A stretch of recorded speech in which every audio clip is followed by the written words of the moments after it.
What's up guys? So today is all about motorcycles. Small upgrade lang para sa aking motor delivery. Para maging membro na ako ng motor vloggers. Shoutdown sa lahat ng mga motorcycle rider.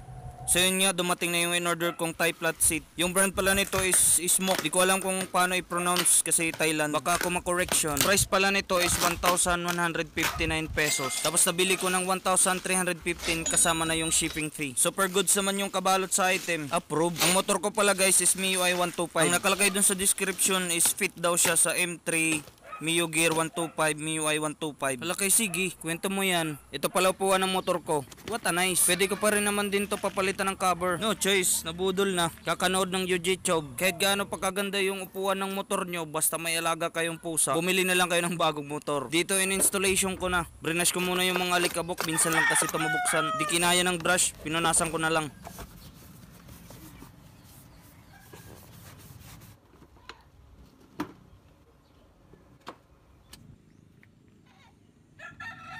Astig. Dumating na rin din yung in-order kong rear shock. Brand nito is RCB A2 series 295mm. Medyo mababa lang siya ng kaunti sa stock. Nahirapan akong pumili, RCB ba or Motaro?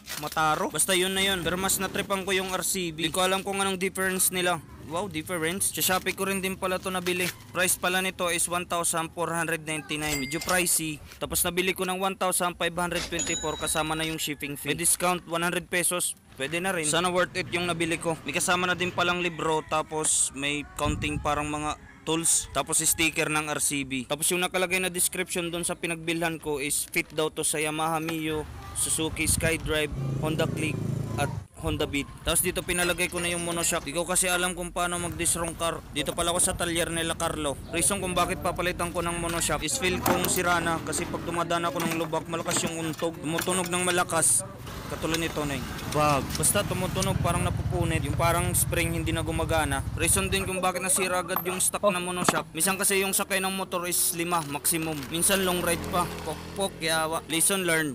Next time ulit. Tapos kung may deliver man ako, smooth lang yung biyahe. Kung gusto nyo malaman kung anong mga dinideliver ko, nasa comment. Kung may mga sakit na yung motor nyo, visit lang kayo dito sa shop ni Carlo. Yung malalapit yung area dito sa MacArthur Leyte. Pinalitan ko na rin ng tail valve kasi pundi na. 50 pesos. Iwas violation pag may checkpoint. Para iwas disgrasya din. Member pala ako ng sarili kong motors club. Share ko lang. Nakihingi lang muna ako sa pinsan ko ng BS1. Pinunasan ko yung motor ko kasi alam kong uulan. Sino relate? Comment daw is below. Baka may mga question kayo guys, sasagutin ko yan kahit bobo ako. Yun lang muna sa ngayon guys, maraming salamat sa panonood. Ingat po kayo palagi, love you po.